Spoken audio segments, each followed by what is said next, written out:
আপনারা আপনাদের মতো দাঁড়ান। হ্যাঁ, আমি তো রেডি আছি।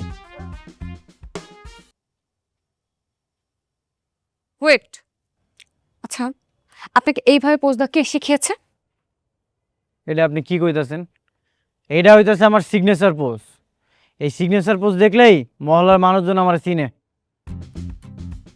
আপনি না কোনো গুন্ডাগিরি করার জন্য ছবি তুলছেন না, একটা ভদ্র কাজের জন্য ছবি তুলছেন।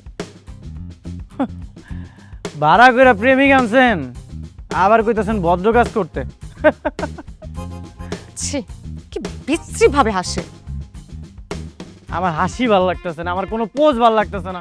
দেন এই রাতের মধ্যে আপনারা আমার এই জায়গায় আনছেন, আমার অনেক কাম ছিল, সব ব্যস্ততা রেখে আমি আপনাকে লগে আইছি। যদি আপনাকে ভালো না লাগে তাহলে আপনাকে কাজ আপনারা করেন, আমি চললাম। ভাই কই যাইতেছেন ভাই? একটু দাঁড়ান প্লিজ, একটু দাঁড়ান। তুই কিছু বল।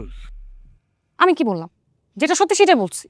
আরে তুই যদি এমন বিহেভ করো যাইবো কা, তোর কাজের কাজ কোনোটাই হবো না। তুই পারস তো কনভিন্স কর।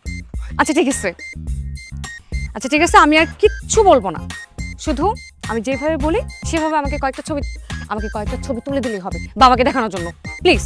দেন আপনারা যদি আমার কইতেন একটা গ্যাঞ্জাম করতে, তাহলে আমি সবাইরে সাইজ করে দিতাম। এইসব ছবি টবি এইসব পোজ আমার ভালো লাগতেছে না, এইগুলো কিন্তু আমার ভালো লাগতেছে না। ও যেমনে বলে অমনি একটু দাঁড়ান, জাস্ট একটা ছবি তুলবো প্লিজ। এই যে এইভাবে